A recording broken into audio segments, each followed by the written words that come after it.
What is up, people? Sorry that we missed last night. Okay, but we are on 10 minutes of college football with Tiger Baskins, and today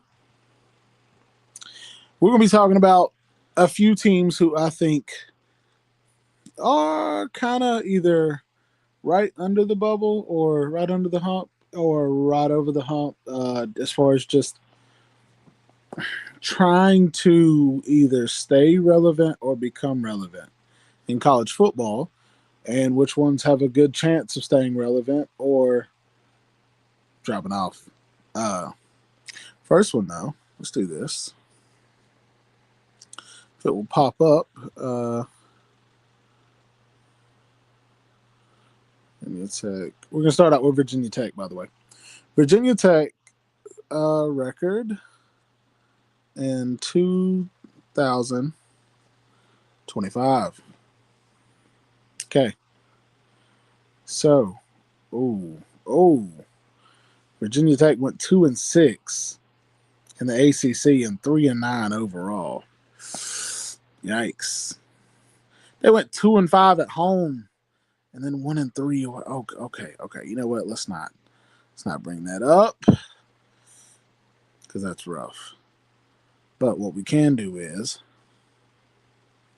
we're gonna look up their schedule for this year. So how about that? All right. So here we go.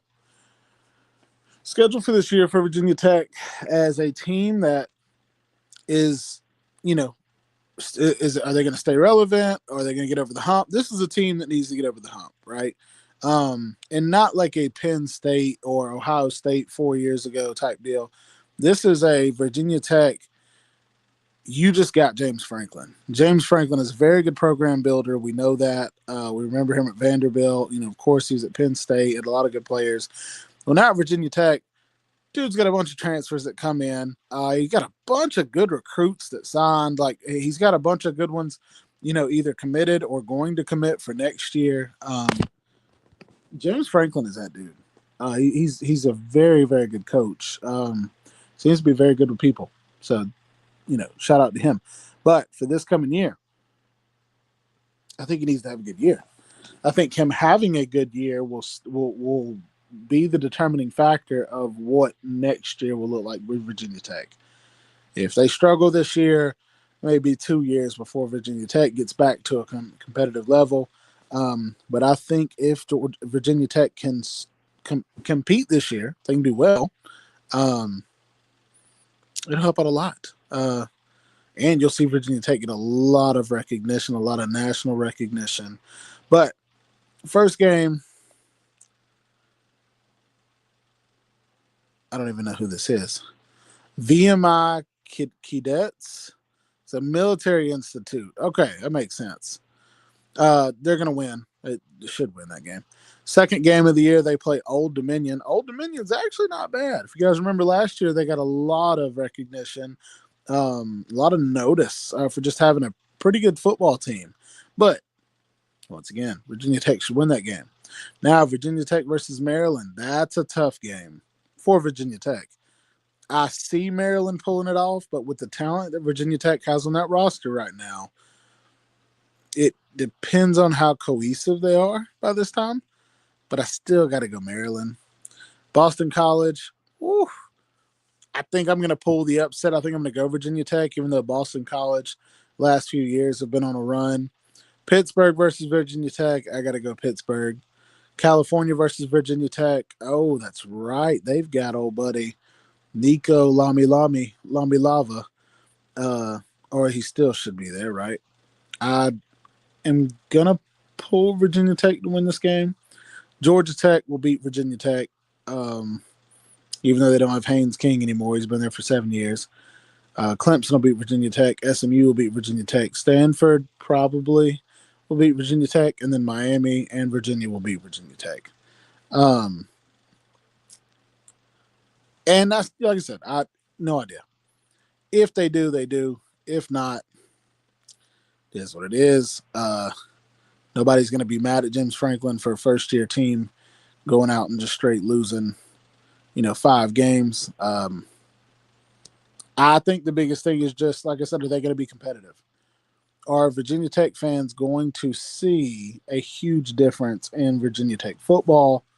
That's literally the only thing I could think of. But as far as another team, we spent a lot of time on that one. I don't really care uh, to go in depth on another team like that. But I will say Penn State, where James Franklin came from. The reason I am super pumped about Penn State is I've always felt like Penn State was a huge, huge program when it came to just the atmosphere. I mean, if you guys have seen their home games, it is exciting to watch. Like if I was a recruit, I would want to play there. But Penn State has struggled to get over the hump for a long, long time. A long time. If Penn State goes backwards this year, not saying, dude's going to be on the hot seat, but you are going to see an uproar from the Penn State community. You're going to see them get trashed. So, do they have a chance to stay, on a flat and even keel this year? They do. But I feel like there's a better chance of them falling off than there is them being able to maintain this mediocrity. I mean, I hate to say that, but this mediocre run they've had. Anyways, last team, Clemson. Dabo Swinney coming into this year after a very disappointing year last year, especially in the ACC. Can he pull it off? I believe he can. I think Dabo is a great coach, but Dabo just seems to be going through some stuff. I mean, you guys saw some of his press conferences last year. You've seen his interviews this year, his pressers this year or this summer. I think he's struggling mentally with how or what college football is turning into, and I don't think anybody can blame him. I think at the end of the day, college football is a carousel. It's a huge tornado, and Dabo seems to be struggling with how to go about attacking it. I think he just needs to stay true to himself. College football will get regulated pretty soon. Yeah, that's my view on it. So, I don't know. I mean, you guys, I want you to tell me your opinion if you get to this point on the video. Let me know what you guys think. That's pretty much it. I'll come at you guys tomorrow with a few stats from different teams, and we'll chop it up. I'll probably go live a lot earlier tomorrow, but it is what it is. So, good night, guys.